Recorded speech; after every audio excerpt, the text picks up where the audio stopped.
যে দেওয়ানবাগী বক্তব্যে বলবে যে আমার ছেলে মেয়ে ফাতেমার সাথে দেখা করলো, তারপর আমি বললাম যে তারপর আমার ছেলে মেয়ে বললো আমার আব্বা আপনার সাথে আগেও ছিল, এখনো আছে, চিরদিন থাকবে।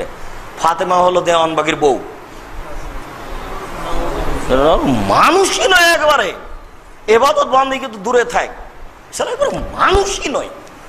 ধর্মকর্ম তো বুঝেই না, ধর্মকর্ম দূরে থাকে, দেওয়ানবাগী মানুষই নয়।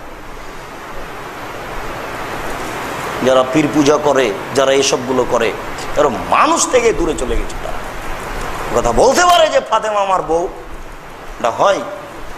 আল্লাহ তার সাথে কথা বলে, এটা হয়। মানুষের সামনে এগুলো চলছে। আশ্চর্য দুনিয়া। ধর্মের নামে মানুষ যে কত কি করছে তার কোনো হিসাব নেই। অবাক দুনিয়া। ইমাম মাহদীর সৈনিক দাবি করেছে এরা সব ওই দাজ্জাল। নবী কারীম সাল্লাল্লাহু আলাইহি ওয়াসাল্লাম বলেছেন বড় কানা দাজ্জাল আসার আগে 30-এর বেশি দাজ্জাল আসবে। তো যুগে যুগে যেমন মির্জা গোলাম কাদিয়ানী এক দাজ্জাল ছিল, এই দেওয়ানবাগী এক দাজ্জাল এসছে। সে বলছে যে আমার বিবি, আমার ওর স্ত্রী নাকি নবী সাল্লাল্লাহু আলাইহি ওয়াসাল্লামের মেয়ে ফাতেমা। জি জি, এই মরদুদ।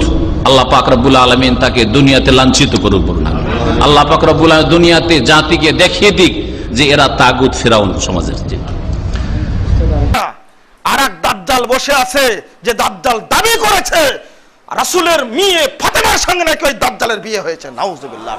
ওর মতো বদমাশ, ওর মতো ইবলিস বাংলার বুকে থাকতে পারে যে মেয়েটি মুহাম্মদুর রাসূলুল্লাহ সাল্লাল্লাহু আলাইহি ওয়াসাল্লামের সঙ্গে প্রথম জান্নাতে ঢুকবেন মুহাম্মদ সাল্লাল্লাহু আলাইহি ওয়াসাল্লাম, দ্বিতীয়বার জান্নাতে ঢুকবেন ফাতেমাতু জোহরা রাদিয়াল্লাহু আনহা, তিনি ঢুকবেন।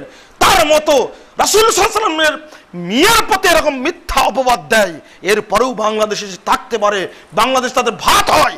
আশ্চর্যজনক একটা ব্যাপার।